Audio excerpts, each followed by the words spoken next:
Hi, everybody.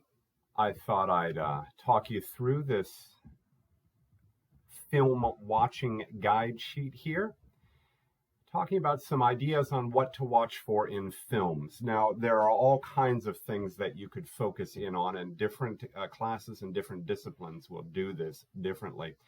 In this case, I'd like us to focus in on some ways that might open up psychological interpretations. So let's begin.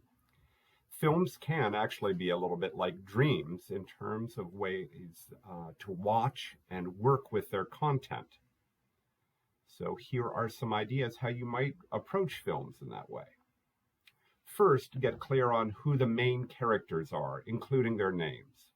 If you're going to be watching a film for a class, go to Wikipedia and look for the film, but skip the summary of the story or plot to avoid spoilers.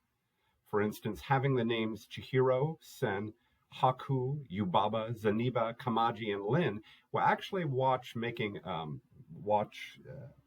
Miyazaki's masterpiece Spirited Away a little easier to follow, especially when you learn from the Wikipedia page that Yubaba means bathhouse granny and Zaniba means money granny, and that the same person voices both. Something's going on there. A little research ahead of time can help you to follow the story more easily and notice finer nuances. How does it begin? The first 3 to 7 minutes of a film can be far more revealing of the story than we realize while watching it the first time. We tend to ignore or miss it. Sometimes the credits are even running over the top of the imagery. Nevertheless, directors often embed the whole story, or at least major themes, in the first few minutes. Even if the whole story isn't revealed, what the film is about most likely will be. What if the film starts out with sunshine and daily life for a suburban American family and then turns into Poltergeist from 1982? In large part, that film is about suburban American family life and the unacknowledged history, struggles, and cost of the American dream. Thus, pay attention to how the film begins. Just as the film finishes, right as the credits are running, or maybe after if there's an Easter egg, notice your feelings. Are you sad? Do you feel bittersweet? Do you feel triumphant? Are you excited, paranoid, pissed off? A different but also important question is, did you like it or not? That initial reaction.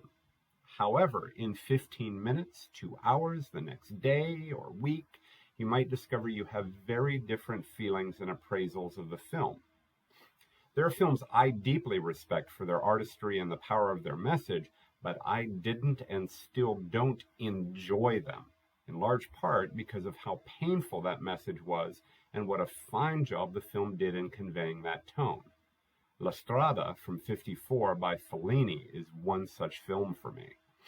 So note your initial reactions and your liking of it, but let them be just that, initial reactions.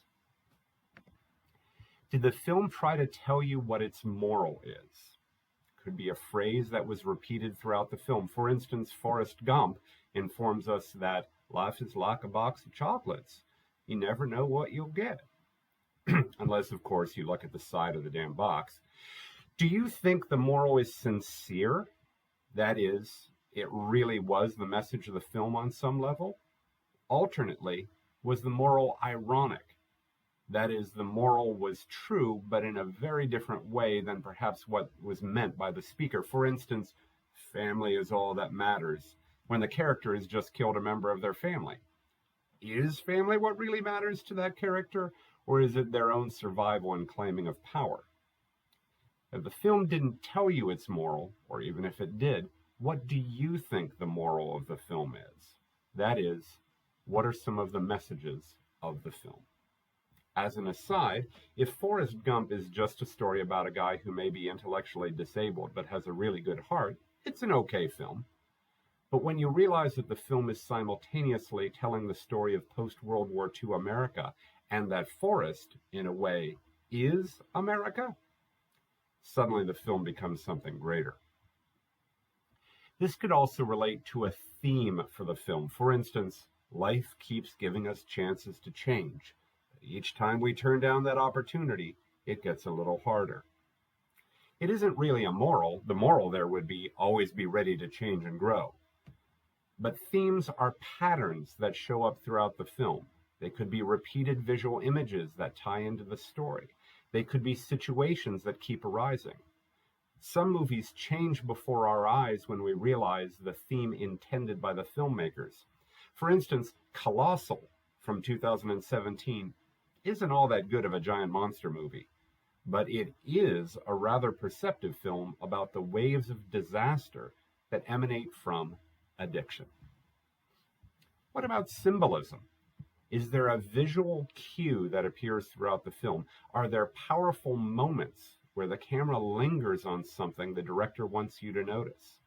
The color red in the film The Sixth Sense from 1999 was a powerful symbol hinting at the big twist at the end, foreshadowing it actually. What did the color red mean? Well, a really good symbol means many things that point in the direction of the film's overall arc and purpose. What themes and theories from the course are illustrated in the film? Do multiple characters handle a particular challenge differently? This can be especially true when you have two characters going through the same experience. Writers and directors often use this to emphasize their message. Be ready to see how the film offers a different view on a theory from the course. Play a game with yourself and pretend that the writer and director actually meant to illustrate some idea from the class so that you can push that interpretation to see how far you can go with it. Let's say you've watched Pacific Rim from 2013 for your psychoanalytic class. The monsters come up from the deep beneath the oceans, and this seems like a clear symbol of Freud's id. They've come from underwater, the unconscious, and they wreak havoc on the dry land, our conscious experience. Okay, that's a good start, but not enough. What else happens in the story? There are people who have to fight the monsters in giant robot suits. Okay, so what does Freud say fights against the id? Aha, the superego. So are the robots the superego? Maybe. Let's dig deeper. The robots need two people to run them. That's interesting. I think there might be cases where it's more than two, but anyway. This means two people actually getting so intimate that they share each other's thoughts. So the id ends up destroying everything when let loose, but two people really opening up to each other can overcome that. Now there's a powerful theme. Did the filmmakers intend that? Guillermo del Toro is a pretty bright guy, so maybe. He knows his psychoanalytic thought. Will your professor, though, appreciate you pushing the interpretation to discover a new message? Probably. I know I will. Thanks for listening, and keep this sheet ready for every time you're watching a film for this course. Thanks, everybody.